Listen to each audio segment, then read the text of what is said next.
Bonjour à tous. Alors là, vous voyez le livre de Federico García Lorca, Romancero Gitano. Ce livre m'a été donné par mon père et évidemment, il a été édité en 1936. J'y tiens énormément. Et donc tout ça, c'était pour vous dire que j'appréciais beaucoup Federico García Lorca, un poète espagnol extraordinaire. Malheureusement, il a été tué durant la guerre civile. Il a été condamné par la phalange et tué.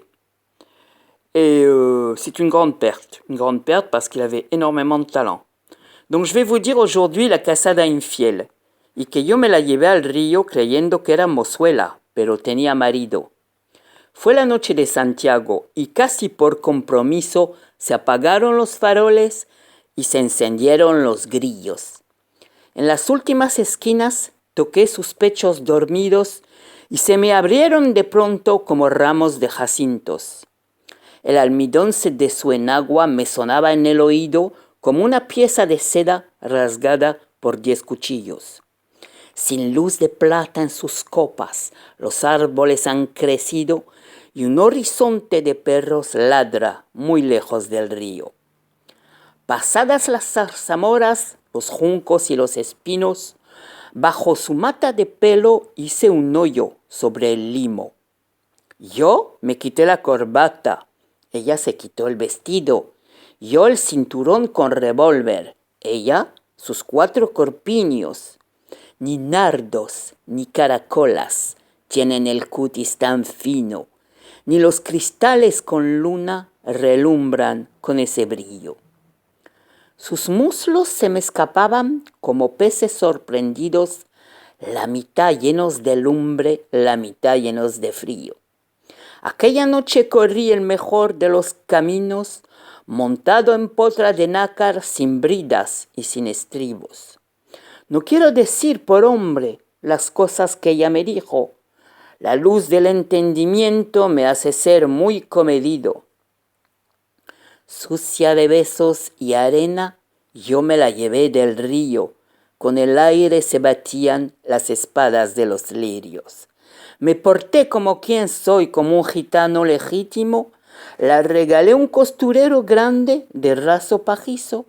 Y no quise enamorarme, porque teniendo marido me dijo que era mozuela cuando la llevaba al río. La casada infiel de Federico García Lorca. Hein, elle est magnifique, magnifique. On peut la dire aussi en français parce qu'il y a une traduction qui a été faite, une traduction qui est moyenne, hein, très très moyenne. Est-ce que j'ai du temps pour vous la dire sur la même vidéo? Oui. Alors, l'épouse infidèle. Bon, en français, franchement, ça ne vaut pas grand-chose. Hein.